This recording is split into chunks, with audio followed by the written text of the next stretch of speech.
Usually when you think about the fundamental laws governing reality, Yeah. you kind of expect them to be inviolable. Right. You know, Right. it's like Absolutely. gravity pulls downward, time moves forward. I mean, even a sentence has to follow the laws of grammar just to be legible. Yeah.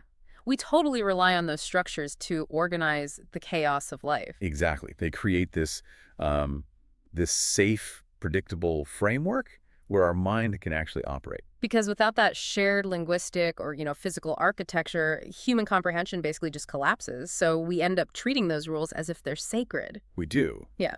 But then you encounter a text, or really a mind, that takes those fundamental rules and just intentionally shatters them. Mm-hmm. And it's not out of ignorance, right? It's to demonstrate that the structures you've been, well, worshiping were actually functioning as a cage for your spiritual perception. It forces a total reorientation. I mean, Yeah. when a foundational rule is broken deliberately by someone who is claiming divine authority, it really demands that you ask yourself a hard question, which is what it demands that you question whether you love the truth itself or, merely the comfortable container that the truth used to come in. Wow. Yeah. And today, you and I are plunging straight into what is probably one of the most intense examples of that reorientation in all of religious history. Oh, without a doubt. For everyone listening, we are unpacking this staggering collection of texts composed by the Bab in the city of Shiraz. This is right around early to mid-1846. Right, and the sheer volume and depth of what he's writing then is just incredible. It really is. Our mission for this deep dive is to look at major works like the Sahifa Edliya, which means the root principles, and its companion piece, the Risala Furu al-Adliya, the branches. Plus, all those treatises on esoteric Arabic grammar, the letters, the cosmological commentaries. Yeah, it's a lot. And I want to warn you, the listener, this isn't just a casual read. It is a profound architectural masterclass on divinity, on language, and really on human consciousness. To actually grasp the weight of these texts, I think we have to look at where the Bab is situated in 1846. Set the stage for us. So, he is emerging from this period of deliberate quiet, like a strategic withdrawal, and now he's actively re-engaging his community. But he isn't just picking up where he left off, is he? No, not at all. He is fundamentally dismantling their entire inherited understanding of spiritual authority. In this specific period, he's steering his followers entirely away from the traditional reliance on, physical miracles. Right. He is pointing them toward the sheer, undeniable force of divine verses. And he uses literally everything at his disposal, from the granular mechanics of Arabic grammar to the vastness of cosmology, to basically reprogram the human soul. Okay, let's unpack this, because that concept of reprogramming, it requires a starting point, right? It does. Before we can get to how the Bab wants us to navigate our daily lives, or, how we should treat our neighbors, we really have to grasp his baseline premise about ultimate reality. You have to start with God. Exactly. Mhm. And the texts lean heavily into what's called apophatic theology, the theology of negation. The Sahifa Ayadleya lays this out so clearly. It states, and I quote, "Description of his holy essence is impossible, for naught existeth beside him." The language there is just so uncompromising. The Bab is drawing an absolute hard ontological boundary.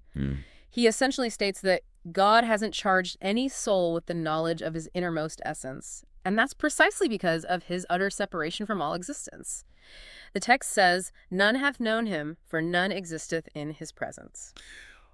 I read that, and my mind immediately went to a specific analogy. Oh, let's hear it. It's like a character in a video game trying to comprehend the programmer. Okay, I like that. But not just the code of the game. The character trying to understand the programmer's actual physical life outside the computer, what they had for breakfast, Right. The character literally lacks the digital hardware to understand that dimension.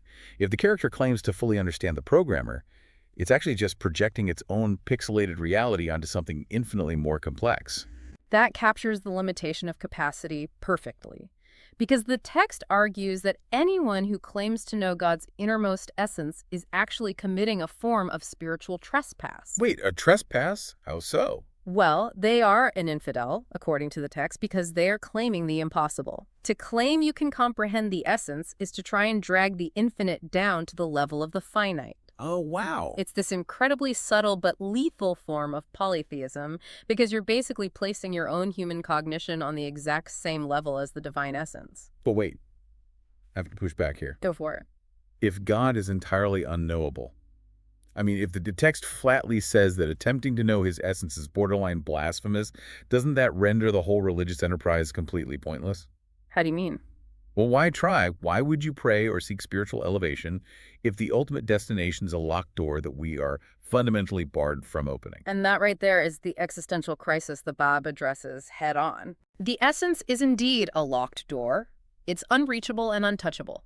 However, God interacts with reality through an intermediary force. The text calls this the contingent will. The contingent will. Right. The Bab explains that God brought this will into being from sheer nothingness. So we don't know the essence, but we can deeply, intimately know the will. So the will is, it's like the interface. Precisely. God is known strictly through his creation and, most crucially, through his manifestations. They are the ones who embody this will. And what's fascinating here is the sheer microscopic detail the Bab uses to describe how this will actually operates.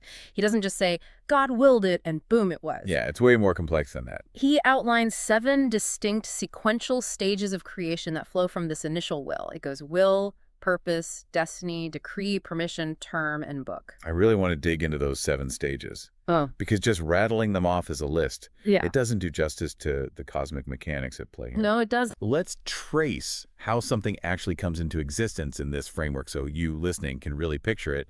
It starts with will. Yes. So will is the primal generation of energy. It is that very first initial spark out of sheer nothingness. Right. But will alone is just raw, undirected potential. It needs the second stage, which is purpose. Which gives the energy a direction. Exactly. Purpose takes that raw will and points it toward a specific meaning or goal. But even with a goal, it's still kind of abstract. And that leads to the third stage. Destiny. Destiny. In Arabic, the word used here implies a process of measurement or proportion. So destiny determines the exact boundaries, the capacities, and the limitations of whatever is being created. It's the blueprint. Like, if will is the desire to build a house, and purpose is deciding to build a shelter for a family, then destiny is the architectural drawing that says the house will be exactly this wide with these specific materials and not a millimeter larger. That's it, exactly. And once that blueprint is drawn up, we reach the fourth stage, decree. Okay, what does decree add? The decree is the binding law. It is the inescapable mandate that this specific destiny will be realized. It takes the blueprint and makes it a cosmic imperative. Which brings us to the 5th stage, permission. And honestly, this one tripped me up initially. Why is that? Well, if the decree is already a cosmic imperative, why does it need permission? Like, who is giving permission to whom? Right. Permission, in this cosmological sense, isn't about asking authority. It's about alignment with the recipient reality. Alignment, okay. It is the unfolding of conditions in the universe that actually allow the decree to materialize. It's the harmony between the divine mandate and the capacity of the physical or spiritual world to receive it. Oh, that makes so much sense. And once that harmony is established, we hit the 6th stage, which is term. Term meaning time. Yes, the appointed time. It's the specific temporal moment when the creation is destined to manifest. And finally, you have the 7th stage.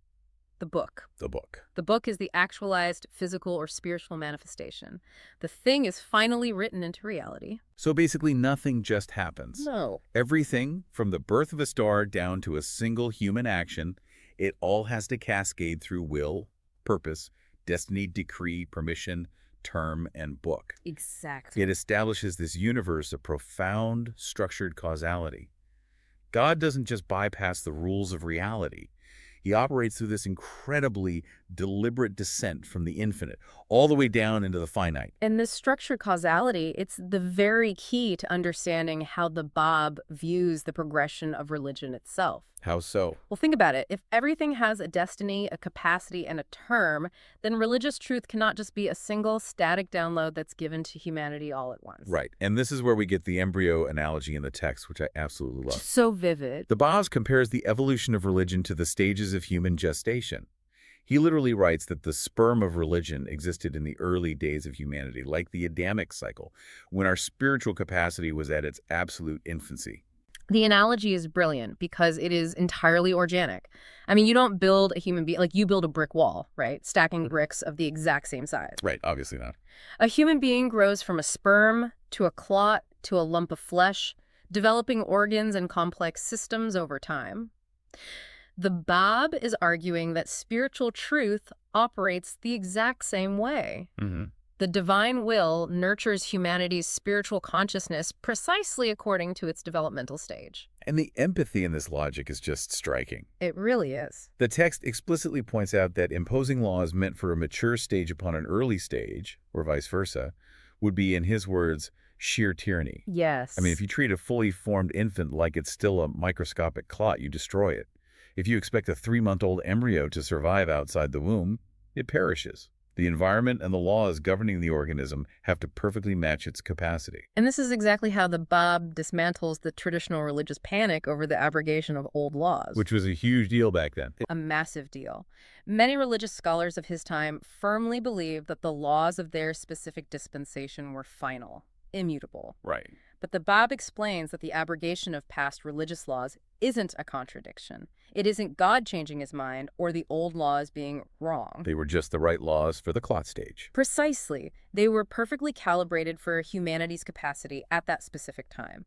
But as humanity progresses to the flesh stage or reaches birth and maturity, clinging to the laws of the womb becomes spiritually suffocating. It becomes toxic. Exactly. Yeah. The divine lawgiver respects human capacity too much to burden a soul beyond what it can bear. But at the same time, he loves humanity too much to let it stagnate in an outdated stage of development. Think about how we usually view history. It is so easy to look back at ancient civilizational laws and judge them as barbaric or like painfully primitive from our modern vantage point. Oh, we do it all the time. But this embryo analogy forces a completely different perspective. Yeah. It asks us to look at the organic growth of human consciousness with grace. You don't scold a toddler because they can't grasp advanced calculus. You give them the alphabet.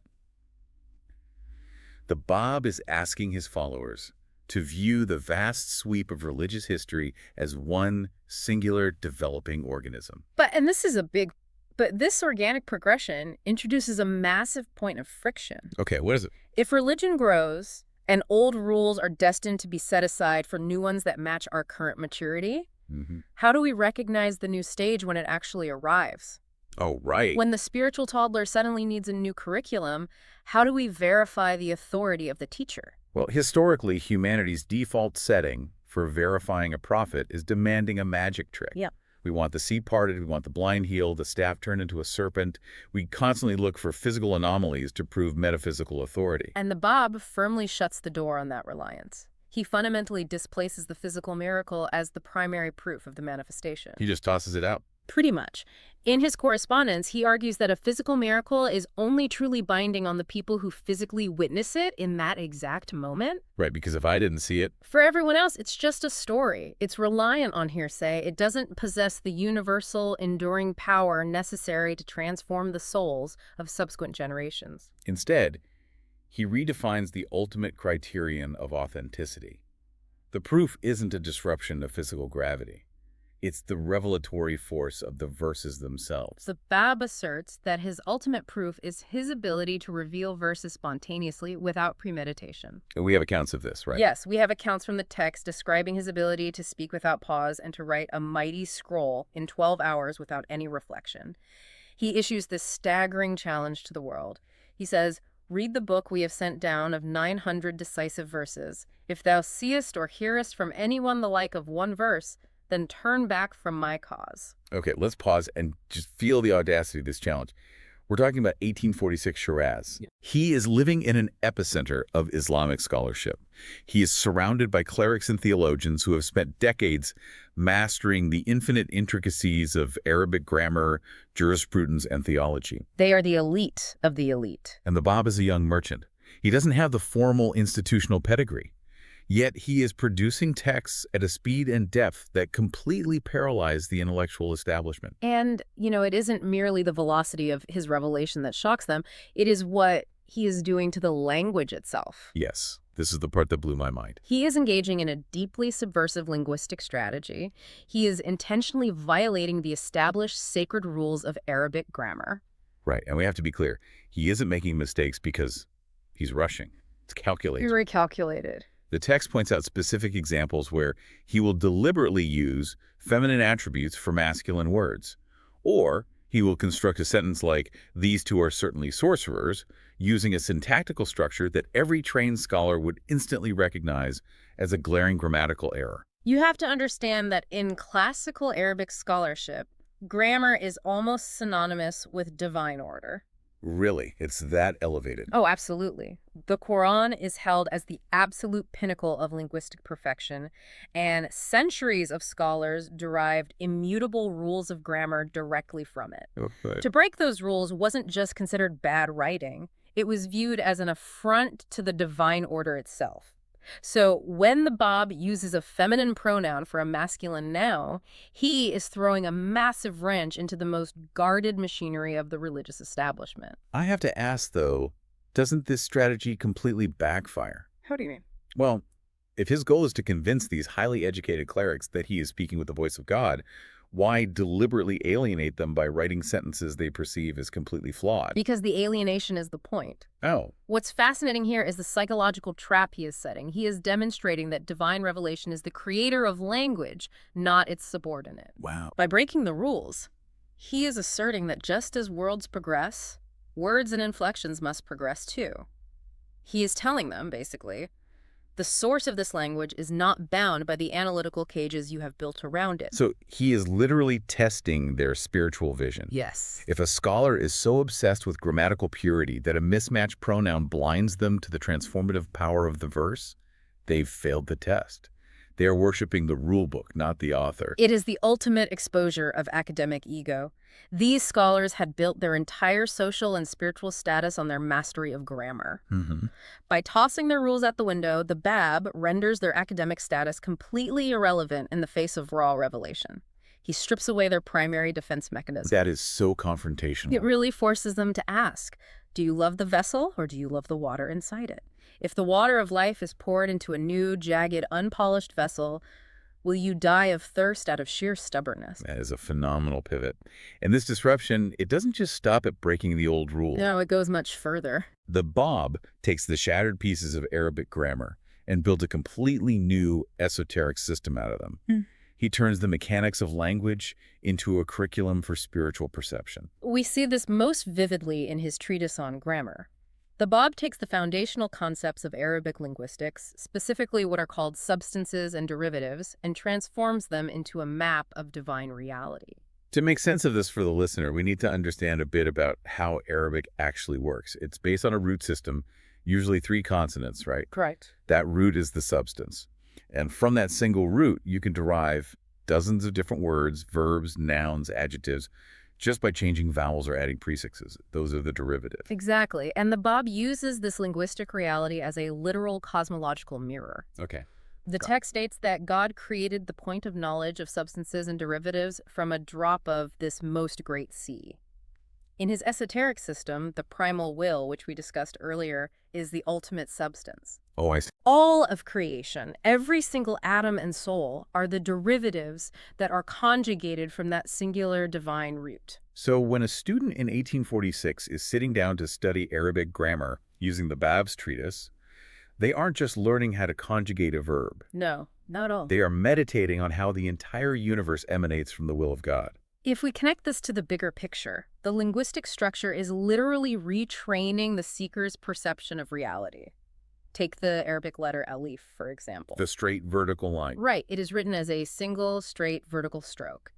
The text refers to this as the aleph of divine unity. It visually and spiritually represents that God is one, standing alone, transcendent, and upright. And then the letter lam, which often follows aleph in the definite article al, represents the unfolding of that unity out into creation. Yes. So grammar becomes a meditative discipline. Every single time the student reads a sentence, every time they connect a noun to a preposition, they are traversing a spiritual landscape. That's incredible. They are actively training their mind to see the inner meaning behind the outer form. Which fundamentally changes how you interact with the physical world. Totally. Because if you are trained to see a divine root behind every grammatical derivative, you start looking at the physical world the exact same way. A tree is no longer just a biological organism. It is a derivative of divine bounty. Beautifully put. A storm is a derivative of divine power. You are no longer just walking through a physical environment. You're walking through a forest of symbols. The Bab is installing a completely new perceptual lens. He is equipping the soul to read the book of creation just as fluently as a written text. And once the soul is equipped with this symbolic grammar, it is prepared to embark on the journey of ascent. Which brings us to the Bab's cosmological map of the soul.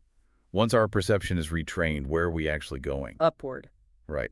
The texts outline a precise, ordered hierarchy of being that the soul must ascend through. It goes mineral, plant, animal, soul, spirit, mind, and finally, the inmost heart. This ascent is a profound synthesis of natural philosophy and mystical theology. But, and I cannot stress this enough, it's crucial to understand the Bab is not describing a literal biological transmigration. Right, because my immediate reaction when I read this was confusion. How does a human soul have a mineral stage? I mean, we aren't rocks. This is where we have to view these stages strictly through the lens of spiritual awareness. The Bab grounds this in the famous Islamic tradition.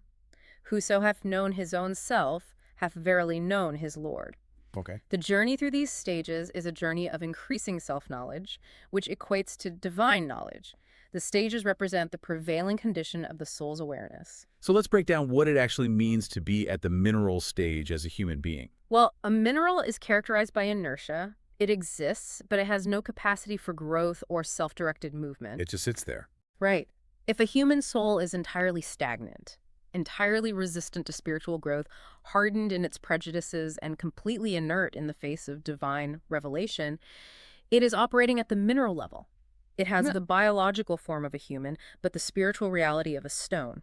Wow. So to move to the plant stage, the soul must experience a kind of death. Yes. The Bab talks heavily about the destruction of privative aspects, which are our flaws and limitations. So the death of the mineral stage is the death of that inertia. The soul yields, it becomes malleable, and it begins to grow, seeking the light, much like a literal plant. But the plant is still rooted in one place. It lacks conscious volition. So to ascend to the animal stage, the plant-like complacency must die. Another death. Right. The soul gains mobility, instinct, and desire. However, if a human soul stops here, it is entirely governed by its base appetites. Survival, dominance, physical pleasure. It is a absolute prisoner to its instincts. So the death of the animal stage is the conquering of that base instinct. This elevates the individual to the level of the rational soul. Here, we have intellect, reason, and self-awareness.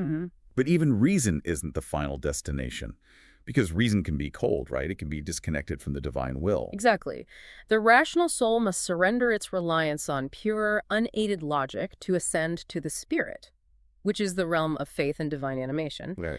The spirit must then refine itself even further to become the mind, which in this specific context implies a profound intuitive comprehension of divine realities, far beyond mere intellectual reasoning. And finally, we reach the ultimate destination, the inmost heart. The text beautifully describes this state as the gulf of immortality and pure life in the presence of the Lord of creation. Reaching the inmost heart requires the absolute annihilation of all remaining ego. All of it. Every previous stage involves shedding a specific limitation, but entering the inmost heart requires shedding the illusion of an independent self entirely. You are fully aligned with that contingent will we spoke about at the very beginning. The mechanics of this ascent are just relentless. It demands continuous metaphorical death. You don't just achieve a level of spiritual maturity and coast. Ever. You have to constantly identify the rigid, mineral-like habits in your thinking or the animal-like instincts in your reactions and actively let them die. It is exhausting, but it's also incredibly liberating. And what makes the Bab's revelation so powerful is that he doesn't just leave this ascent in the realm of abstract mystical philosophy. Right, he grounds it. He anchors it directly in the mundane realities of daily life and community interaction. So what does this all mean for how we actually live? How does a cosmology of ascending through spiritual realms translate into like an ordinary Tuesday afternoon? We see the explicit translation of this in the Risala Furu al-Adliya, the branches of justice. This text takes those high-altitude concepts of unity and ascending consciousness and operationalizes them into behavioral laws. Let's look at prayer as an example. In a lot of traditions, daily prayer can easily devolve into a rigid, legalistic chore. You just check it off a list. Oh, totally. But the Bab redefines it through the lens of this spiritual ascent.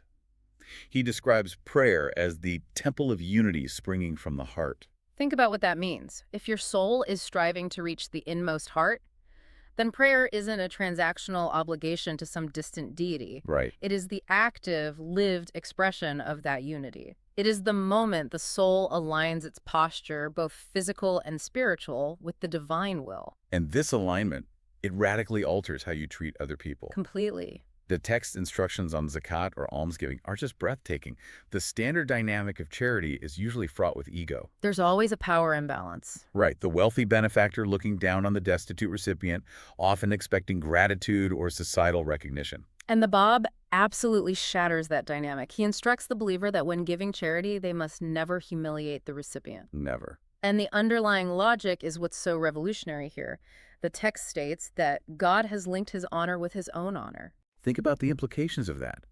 The honor of the person standing in front of you, asking for help, is not separate from the honor of the creator of the universe. Exactly. If you give them money, but strip them of their dignity, if you make them feel small, you are actively insulting the divine essence. It forces the giver to realize that the recipient is actually doing them a favor by providing an opportunity to align with the divine will. It demands a level of spiritual discipline that prevents the animal ego from hijacking a supposedly righteous act. We see this intense demand for restraint and dignity applied across the board, too. Oh, everywhere. The Bab issues explicit injunctions regarding the protection and honoring of believing women. He states, harm them not even with a glance. In the context of mid-19th century society, enforcing that level of protective respect is a massive cultural shift. It all comes down to controlling the lower stages of the soul. And nowhere is this more evident than in his profound counsel on how to speak and communicate truth. Yes, the communication aspect. The Bab advises his followers, and I love this quote, "Extinguish the lamp, for the dawn hath risen." I love that metaphor so much. But what does it actually look like in practice? It is a mandate for perfect moderation in speech.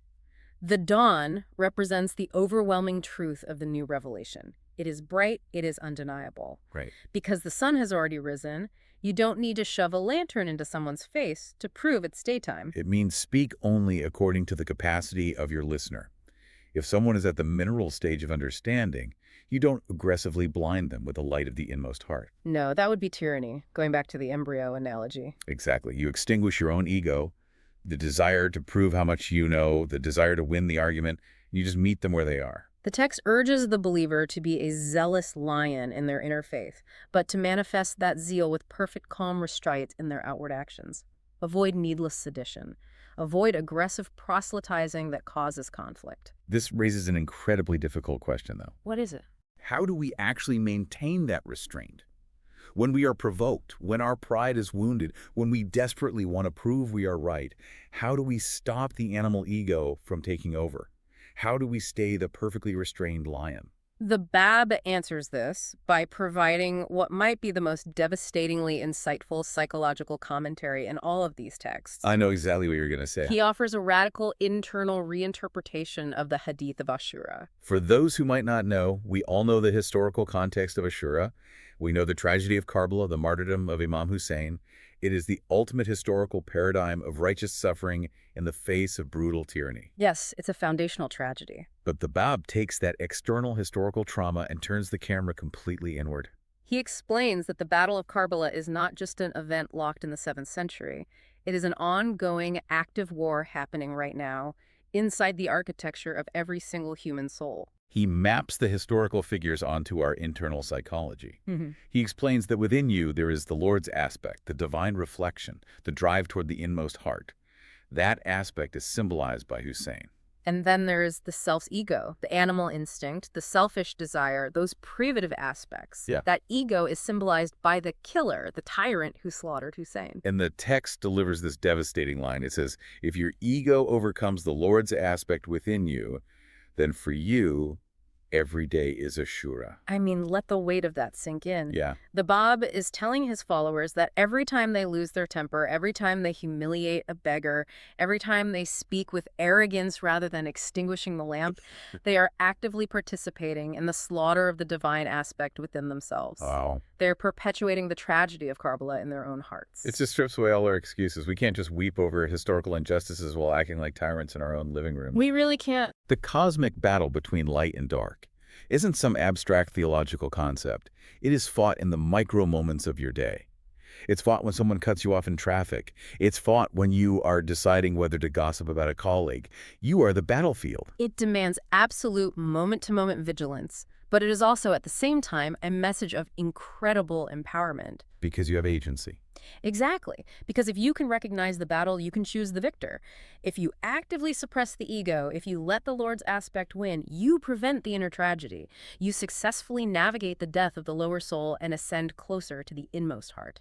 It really brings this entire massive architecture we've been discussing full circle. It really does. I mean, you have the unknowable God entirely beyond our comprehension, who creates the contingent will. That will sets the universe in motion through a structured destiny, guiding humanity through progressive stages of maturity like an embryo. And then the manifestation of that will shatters the old, calcified rules of language and authority to retrain our spiritual perception, giving us a symbolic grammar to actually read the world. And then we use that new perception to chart the ascent of our own souls, climbing from the inertia of the mineral to the unity of the inmost heart. Mm-hmm. And we do all of this not in a monastery, but in the crucible of daily life. By treating the poor with the dignity of God, speaking with the restraint of the dawn, and fighting that daily agonizing battle to let the divine aspect conquer the tyrant of our own ego. It is a seamlessly integrated vision of reality. Cosmology, linguistics, law, and psychology are all perfectly aligned to serve a single purpose: the transformation of the human being. As we close this deep dive, I want to leave you, the listener, with a final thought to sit with. And this is drawn from the deepest currents of these texts. Lay it on us. The Bab makes a profound philosophical statement. He notes that destiny is the essence of possibility. He situates human choice in this vast, sacred intersection between God's absolute knowledge and our own free will. We are caught in the space between the initial will of God and the final book of our reality. Exactly. So consider this. If our spiritual grammar is being rewritten by every single action we take, and if God knows our choices before we make them, but still grants us the absolute, terrifying dignity of choosing. What if the very concept of time, as we experience it, is nothing more than the grammatical space between the will of God and the book of our destiny? What if every choice you make is a syllable, every day is a word, and your life is the sentence you are writing into existence? That's a heavy question. Are you writing your verses using the outdated, safe grammar of your ego? Or are you willing to let the old rules shatter, endure the death of your lower self, and step into the dawn? The pen is in your hand. Thank you for joining us in the Deep End today. We will catch you next time.